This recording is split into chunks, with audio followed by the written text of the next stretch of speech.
बुद्ध जिनकी मैं आपसे बात कर रहा हूं बहुत बुढ़ापे में हुए। सिद्धार्थ इनका नाम था। बहुत बुढ़ापे में पिता की संतान हुए।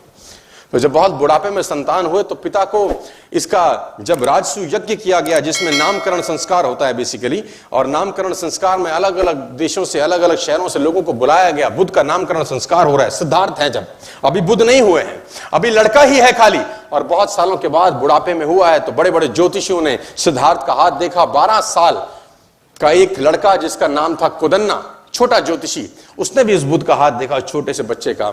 उसने अलग अलग राजाओं से, अलग अलग ज्योतिषियों से उस महाराज ने बुद्ध के बारे में पूछा जो सिद्धार्थ थे कि इसका जीवन बताओ क्या होगा। 90% लोगों ने बोला सन्यास ले लेगा, 10% लोगों ने बोला राजा बन जाएगा। 12 साल का ज्योतिषी कुदन्ना, उसने एक उंगली उठाई, उसने बोला राजान, मैं स्पष्ट तौर पे कहता हूं कि आपका लड़का सब सन्यासी हो जाएगा, सब छोड़ देगा। राजा को बड़ी ठेस पहुंची, बड़ा क्रोध आया मन में कि बुढ़ापे में एक लड़का हुआ, अगर ये सन्यासी हो जाएगा तो मेरा राजपाट कौन देखेगा, है ना। आदमी सन्यासी चाहता तो है लेकिन अपने घर में नहीं, पड़ोसी के घर में चाहता है। भगत सिंह हो पड़ोसी घर में, हमारे घर में नहीं होना चाहिए। तो बुद्ध ने बोला इसका, राजा ने बोला इसका उपाय क्या है। उपाय बड़ा सरल है, इसको भ्रम में रखो जीवन भर, क्योंकि जिस दिन इसको दुख का एहसास हुआ, इसके मन में पीड़ा हुई, ये सन्यास की तरफ चला जाएगा। राजा ने बोला क्या करूं। बोला षड्यंत्र करो, प्रपंच रचो। कैसे। बोला जिस महल में रहता है गर्मी है तो सर्दी एहसास ना हो, सर्दी में गर्मी का एहसास ना हो, इसको शराब पिलाओ, लड़कियों से घेरे रखो, इसके इर्द गिर्द झूठा संसार रखो, इसको पता नहीं चलना चाहिए कि दुख नाम की कोई चीज होती भी है। बूढ़े व्यक्ति को इससे दूर रखो, मृतशैया को इससे दूर रखो, सूखा पत्ता इसके बाग में दिखना नहीं चाहिए, क्योंकि ये चीजें इसको आकर्षित करेंगी संन्यास लेने की तरफ। राजा ने प्रपंच किए। और मैं बताना चाहूंगा आपको, मैंने इतिहास पढ़ा है कि अलग अलग ऋतुओं के लिए सिद्धार्थ के लिए अलग अलग घर बनाए गए। सर्दी के लिए अलग घर, गर्मी के लिए अलग, बरसात के लिए अलग। और बाग में उसके 24 घंटे 12 के 12 महीने उसके जो बगीचे में जो उसके जो माली थे वो 12 के 12 महीने बागवानी करते थे। पीला पत्ता उसमें अलाउड नहीं था, क्योंकि पीले पत्ते को देखकर सन्यास जाग सकता है। और ये चलता रहा। और वो दिन आया जिस दिन कुछ होना था बड़ा। कहते हैं जो ईश्वर ने आपकी तकदीर में लिख दिया उसको तो कोई खुद नहीं बदल सकता। सिद्धार्थ को एक युवक महोत्सव में भाग लेने जाना था। उस युवक महोत्सव का उद्घाटन युवराज ही करते थे। डुंडी पीटी गई, मुनादी कराई गई पूरे शहर के अंदर कि जिस रास्ते से सिद्धार्थ निकले, खबरदार कोई बूढ़ा व्यक्ति नजर नहीं आना चाहिए, खबरदार कोई साधु ना दिखे, खबरदार कोई मृत्युशैया वहां से ना गुजरे। और पूरे के पूरे रास्ते से पीले पत्ते हटाए गए, हरे हरे बाग, ताकि बुद्ध को वो सब वैसे का वैसा लगे जैसे वो अपने महल में देखा करते थे।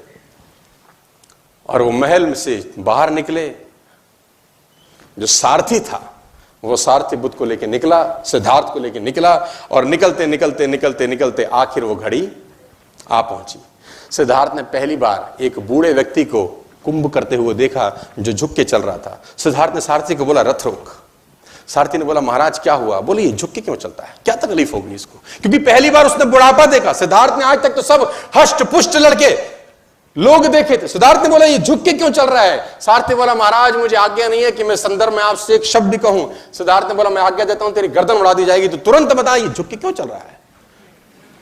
सारथी ने बोला महाराज ये बूढ़ा हो गया है, ये बुढ़ापा है। सिद्धार्थ बोला वो होता क्या है। बोला ये जवानी के बाद की एक अवस्था होती है, आप अभी जवान हैं, कुछ समय के बाद आप भी। सिद्धार्थ ने बोला मैं भी बूढ़ा हो जाऊंगा। उसने बोला सबको होना होता है।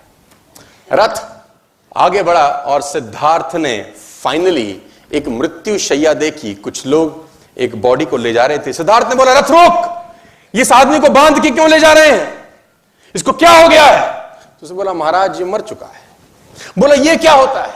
बोला ये बुढ़ापे के बाद की अवस्था है। बोला एक दिन क्या मैं भी मर जाऊंगा।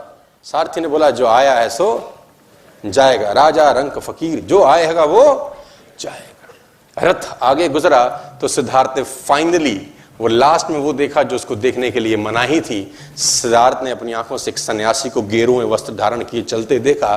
तो सिद्धार्थ ने सारथी से बोला इसने इस रंग के कपड़े क्यों पहने हैं।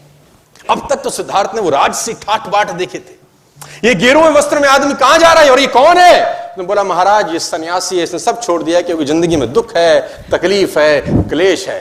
सिद्धार्थ ने बोला रथ रोक, लौटा ले। कहते हैं कि सिद्धार्थ उस युवक महोत्सव में भाग लेने नहीं गए और आधे रास्ते से ही लौट के वापस आ गए और उसी रात सिद्धार्थ ने गृह त्याग कर दिया। उसी रात को वो सब छोड़ के चले गए।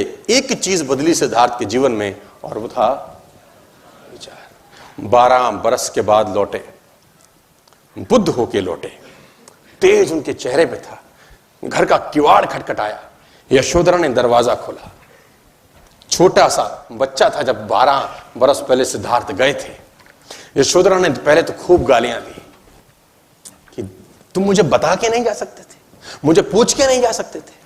सिद्धार्थ बोला, मैं तुझे पूछता तो मुझको जाने देती।